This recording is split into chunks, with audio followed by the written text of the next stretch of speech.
And every human person that you ever encounter is more beautiful than any mountain you've ever looked at, every ocean's waves you ever have taken in, every sunset you've ever observed, actually, biblically, theologically, pale in comparison to the beauty of a human person. Over the last few weeks, I've told you about this moment when I was sitting on the coast in California, and the ocean waves were crashing, and the birds were chirping, and the salty air and the fog rolling in. It's the most beautiful place I'd ever been in my life. I told you guys in that moment, at least part of what I was supposed to understand is that God made these things. And because God made these things, this was 2 weeks ago, you and I can trust him. Because he's a good God who makes good things and he knows what he's doing. I told you last week that to add to that, and in that moment, another thing I was supposed to catch from that moment of raw, natural beauty is not only that I could trust God, but that I should obey God. Because everything in the creative order obeys God. That is where beauty comes from. Obedience to God is where beauty comes from. And if I can add another layer to that illustration, which they're going to keep getting layered in the weeks that are to come. In that moment, another thing that I was supposed to have taken in, actually, as I looked at the most beautiful coastal sight that I've ever seen, I was actually supposed to take in the random hiker that I didn't even know.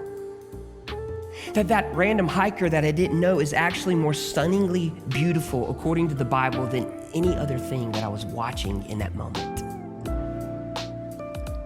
Thing to notice, number one, is that human persons are the height of God's creative work. Maybe as a word of application this week, take a few minutes to notice people this week. Okay, thing to notice number two. That was thing to notice number one. Human persons are the height of God's beauty and creative work. Thing to notice number two is that human persons, we're told, are made particularly in God's image. Look with me again at verse 26. Then God said, "Let us make man in our image, after our likeness. And let them have dominion over the fish of the sea, and over the birds of the heaven, over the livestock, and over all the earth, and over every creeping thing that creeps upon the earth." So God created man in his own image. In the image of God, he created him.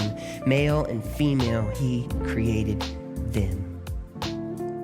Not only are human beings the height of God's beautiful work of creation, but human beings in this text are said to bear God's actual image.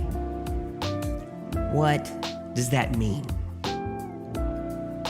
Well, for thousands of years, Christians have tried to wrestle with what that exactly means, and it means an infinite amount of things. But let me just hit some of the highlights for you in rapid order. First of all, if you notice, everything in the creation story reproduces after its kind. Fish reproduce after its kind. Trees can reproduce after its kind. When it's time for God to reproduce after his kind, he makes you and me. What that means is that you and I as people